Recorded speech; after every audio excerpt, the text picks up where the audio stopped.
ইরানের পারমাণবিক কর্মসূচি বন্ধ করতে বারবার চেষ্টা চালিয়েছে পশ্চিমারা, আর সে লক্ষ্য পূরণে 2015 সালের 20 জুলাই পাশ করা হয় জাতিসংঘ নিরাপত্তা পরিষদের 2231 নম্বর রেজুলেশন।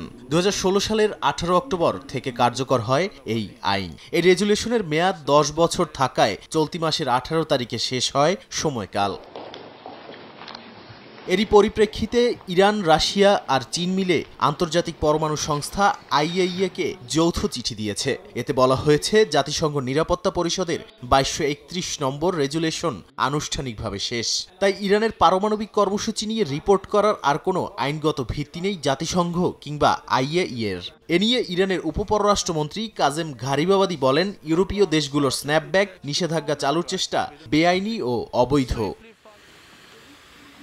এমন পরিস্থিতির মধ্যেই জাতিসংঘের নিরাপত্তা পরিষদে পাল্টাপাল্টি উত্তেজনা সৃষ্টি হয়েছে যুক্তরাষ্ট্র ও ইরানের মধ্যে। তেহরানের স্থায়ী প্রতিনিধি আমির সাইদ ইরাভানি বলেন, অন্য দেশের অভ্যন্তরীণ বিষয়ে হস্তক্ষেপ করে না ইরান। একই সঙ্গে জাতিসংঘ সনদের নীতির প্রতিও প্রতিশ্রুত তারা। আঞ্চলিক উত্তেজনার পেছনে ইরান জড়িত এমন অভিযোগ উড়িয়ে দিয়ে তিনি পাল্টা অভিযোগ করে বলেন, পশ্চিম এশিয়ায় সংকটের মূল কারণ মার্কিন সামরিক উপস্থিতি। এমনকি গাজায় হাজার হাজার ফিলিস্তিনি নিহতের দায়ও ইসরায়েল ও যুক্তরাষ্ট্রের উপর চাপান তিনি।